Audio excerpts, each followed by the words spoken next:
And we have in the studio, like we mentioned earlier, columnist and TV host Sam Omatseye, a former manager, public and government affairs, Mobil Oil Nigeria PLC, CEO, chronicler and associate Akin Fatunke, to talk on the president's speech.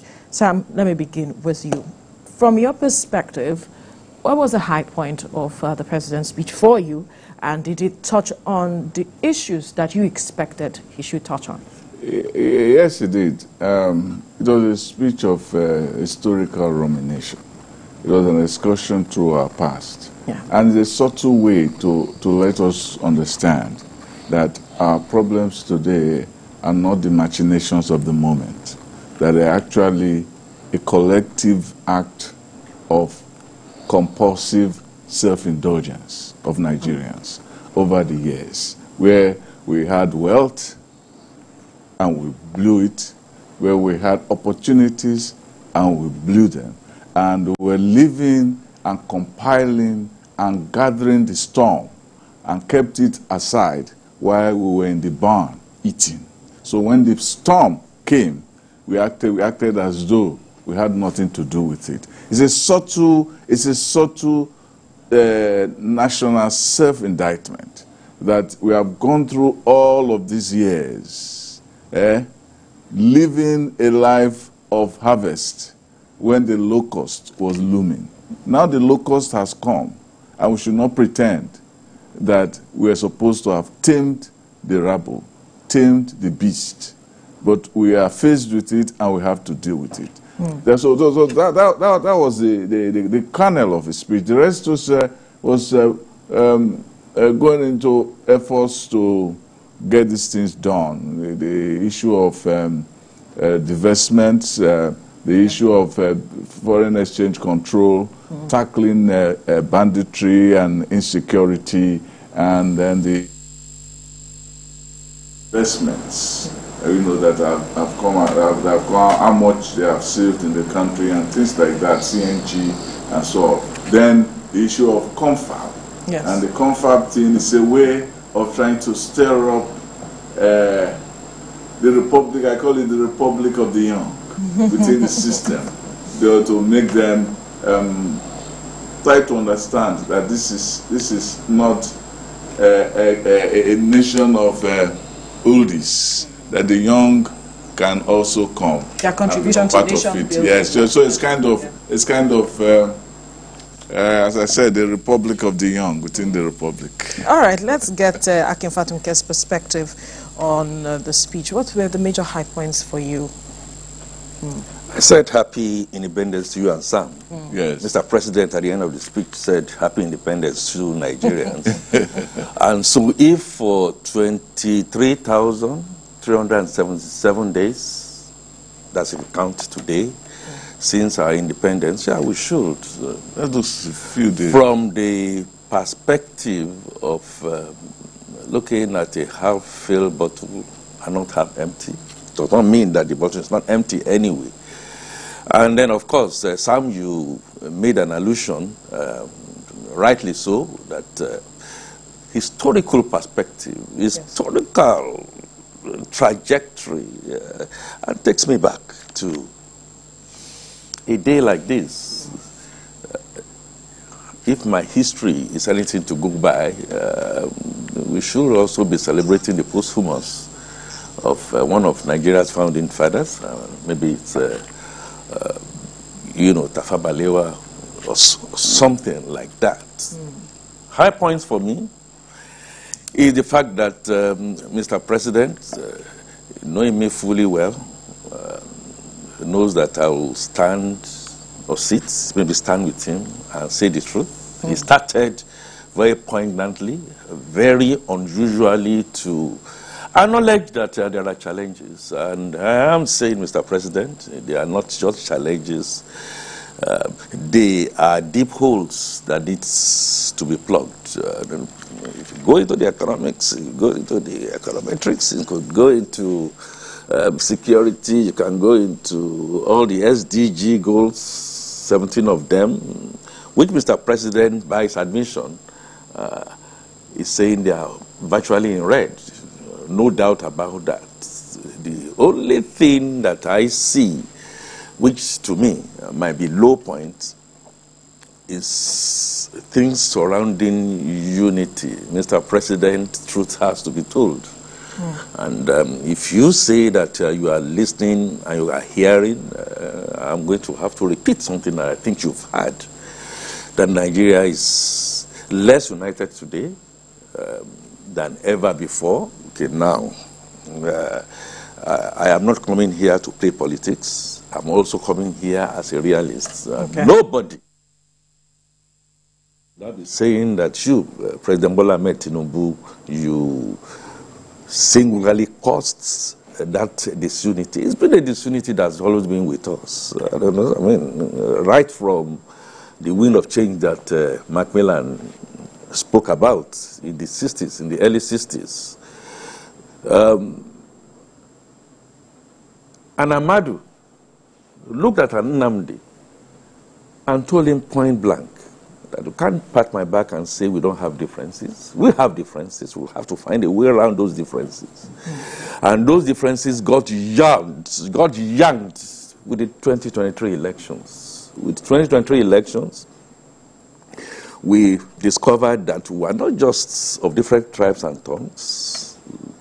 The issue of seeking for political office in Nigeria seems to be eluding us. And no matter, and bring an angel to come and be a president of Nigeria, okay, or the head of Nigeria, Nigeria is not in a consensus to agree or disagree. One reason why I say that is, even if you said that 2023 was something else, what we started to see in Edo State indicates the fact that we are not united. And then the confab.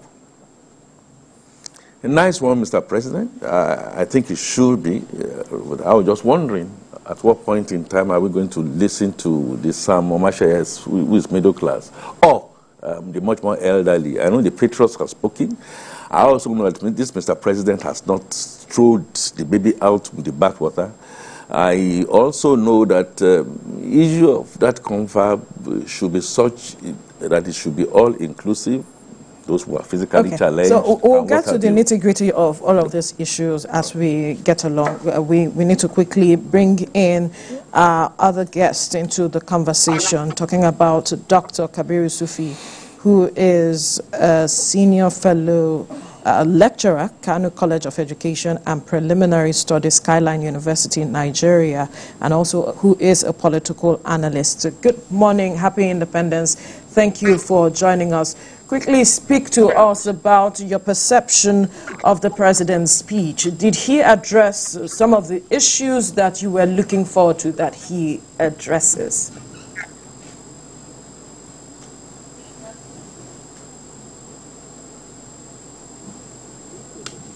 Can you unmute, please?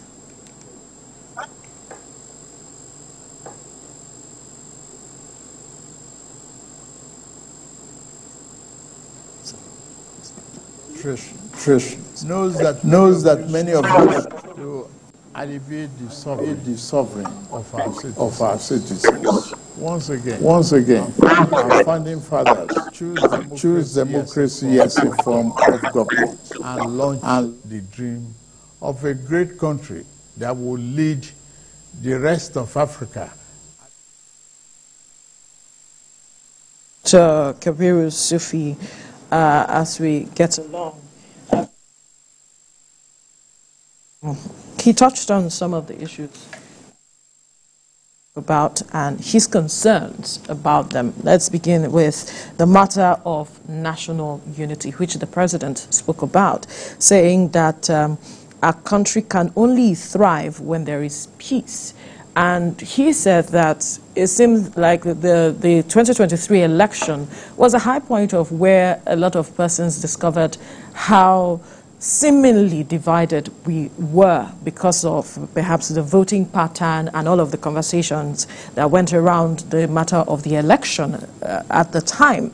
And that matter is still trickling down. Some have said that perhaps the ghost of the past, when you talk about the civil war and all of the other attendant issues, are still very much with us, and that we have not been able to address those issues from the root to tackle this matter of unity.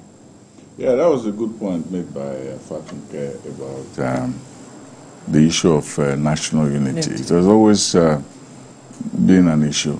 And the president made reference to the founding fathers. Yes.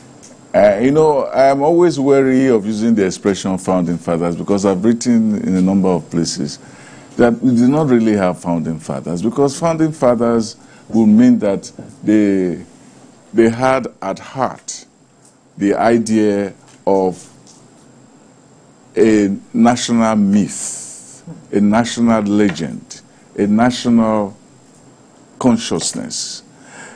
Whether it is Obafemi Awolowo, whether it was Nnamdi Azikiwe, whether it was Tafawa Balewa, they came across as nationalists, but not Nigerian nationalists, but as it were, sectional nationalists. So if you want to say you have a founding father, it was not a founding father like we use in the expressions that we use in the United States, where you had people like Jefferson, Washington, Madison, and all of those who were thinking about a national consciousness. But these people were fighting each other based on this is my territory, that is your territory. So that kind of territorial crisis, territorial consciousness, have continued to haunt us as a nation. The last election brought about some of the frayed nerves of us as a country, the tendencies to bigotry, the tendencies to ethnicism, the tendency to a fractured sense of existence, the tendency to do what the existentialist writer and poet Jean-Paul Sartre called other people are the enemy is other people, or hell is other people. You know, you are okay, the other people are bad. So we saw that in the election. The election was bitter, the election was frayed, and the post-election seemed to even have been more bitter. And there's a sense that if you don't come my way, it can never be your way. It can never be your way. If you don't come my way, it can never be your way. We are not. So that sense is still there. And the only way we can do that is to make sure that the elite have a sense of buy-in into the concept of Nigeria. But because the political elites continue to see that if I play this ethnic card, I will win. It becomes more important to play that ethnic card. It's just like what Trump is doing in the United States now, unfortunately. When he says Kamala Harris is mentally impaired, he's saying, you white people, don't go to these colored people because, you know, they don't have brains. So that's the dog whistle. So that's the kind of thing we have. We still have it in this country. And we have to understand that for us to work together, we need a national consciousness. But we have not arrived, as you said, on that consensus that we need a consensus. We need to reach it. We have to agree that we need to agree before we can agree.